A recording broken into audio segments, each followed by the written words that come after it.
Hello again, everybody. I'm Logan Crawford, and this is Fresh Outlook. Well, it was supposed to be a comedy, a film by Sony Pictures called The Interview, with a plot to kill the North Korean leader. Now the U.S. says the communist country retaliated by hacking Sony's computers, and the Christmas release of the film, The Interview, has been canceled. Take a look.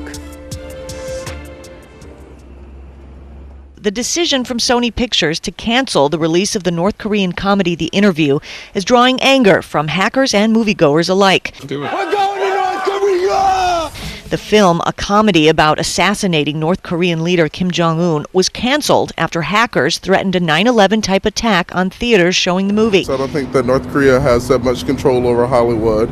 I just think that right now people really don't want controversy. It's not good for business, and so they pulled it. While the White House has indicated it may soon announce North Korea's role in the hacking, security experts question whether the rogue nation is even capable of such a major security breach. Kevin Mitnick, a convicted computer hacker turned security consultant, told Reuters North Korea might not even be involved. There's two reasons why people suspect an insider in the Sony case.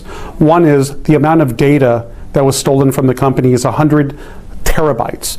That's like taking the entire Library of Congress, multiplying it by 10, and transferring that data. So the bad guys here had to have a lot of time to move that data outside of Sony. The $44 million movie was planned for release in theaters on December 25th, but at this point, Sony has scrapped all plans for future releases. Okay, we are back live on set here at Fresh Outlook. I am joined by the Ebru think tank, Dan Friedheim, an educator and diplomat, Paul Levinson, a professor of communications and media studies at Fordham University, and Jackie Guzda, media professor at Western Connecticut University. And joining us via Skype, David Karl, president of the Asia Strategy Initiative based in Los Angeles. Paul, I'm going to begin with you. The North Koreans did us a favor because they expose some of the bigotry that takes place among the so-called progressives in Hollywood. Some of the things that they said about President Obama were downright despicable. Their jokes were that his favorite movies were Django Unchained and 12 Years a Slave, apparently making fun of the fact that he is black. What are your thoughts? Well, I agree with you completely. In fact, I wrote a blog post about that saying they did do us a favor. It was good to shine a light on that kind of ridiculous racism. And a lot of people jumped on me and said, no, you're missing the point. But I think that was part of the point. However, that is something very separate from a terrorist threat to blow up theaters or whatever. And that is something which should be taken seriously. However, I don't think Sony handled that very well at all either. Maybe they were right to delay putting the movie in the theater. But why not release it through Amazon and Netflix so people can see it in the safety of their homes? Just basically pulling the movie completely out of play. But that they might do, because they said you might see it on another platform, Jackie. But I've got to say this, I do understand why they pulled the movie. Because if a theater had been bombed, people would have blamed Sony. Right. And Sony is not in charge of the security at the theaters. Neither is the theater when it comes to acts of terrorism. The onus is on the federal government of the United States. They need to make Sony and the theaters feel safe, and they have not. That's the failure I see. What are your thoughts? That's exactly right. We're getting two narratives on this story. We're getting what Sony says, Michael Linton, the CEO, and what President Obama is saying. Obama said, you shouldn't have stopped the release of that movie. Right. They should have come and talked to us. We would have talked to the theater owners. We would have talked to the malls where it was happening and tell them they were safe. But you're right, the whole crux of pulling that movie was because there were security issues. That is why it should, and I agree with you, should have been pulled. However, Michael Linton, CEO, former Harvard MBA, he's not out there to put out a good movie. He's out there to make money. And there's nothing wrong with that. No, there isn't, but that's why it wasn't put online. They are saying that they are thinking about doing this, they're thinking about doing that. But in essence, he's got to bring in the bucks, and that's why it hasn't been put out online. Dan Friedheim, your thoughts? Well, one little update since your report is the FBI has fingered North Korea.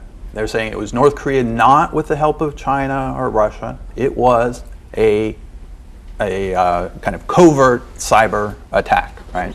And it's important, I think Paul pointed out an important connection is connected with a threat to commit terrorism, not in the cybersphere, but in the real world, right? If it got followed up, it would be the next 9/11. Absolutely. Right? That's how I feel. And we would have been blaming Sony and jumped on them, that they sacrificed lives for the pursuit of money. Yes, but there's a world of difference between cyber terrorism and physical terrorism. And they were threatening both. They were threatening both, but there is no reason to believe that North Korea has some kind of cadre of terrorists in the field here in the United States. Yeah. Well, that's why I think they played on the fear that Americans have, and that's why I do agree with Obama in as much as I think there was a little bit of an overreaction. Most terrorist experts, in fact, everyone that I've seen and on television. Let's just bring into the conversation our guests joining us via Skype. What are your thoughts as you hear our conversation progress?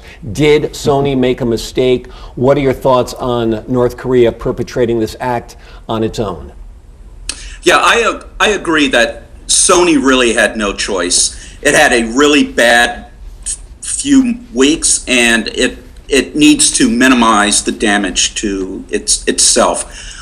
Also, it's my guess that the decision to delay the release of the film was not made in Hollywood, but rather in Tokyo. That is, Sony, the global corporation, thought that it had business interests throughout the world that could be damaged by further North Korean attacks. And in the Sony emails that have come to light, the global CEO of Sony was shown to have seen the assassination scene and approved it with revisions.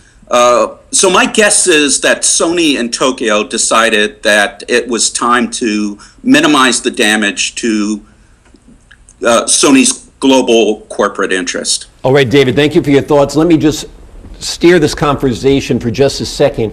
What if the North Koreans had put forth what could have been a blockbuster movie about the killing of an American leader? That's despicable.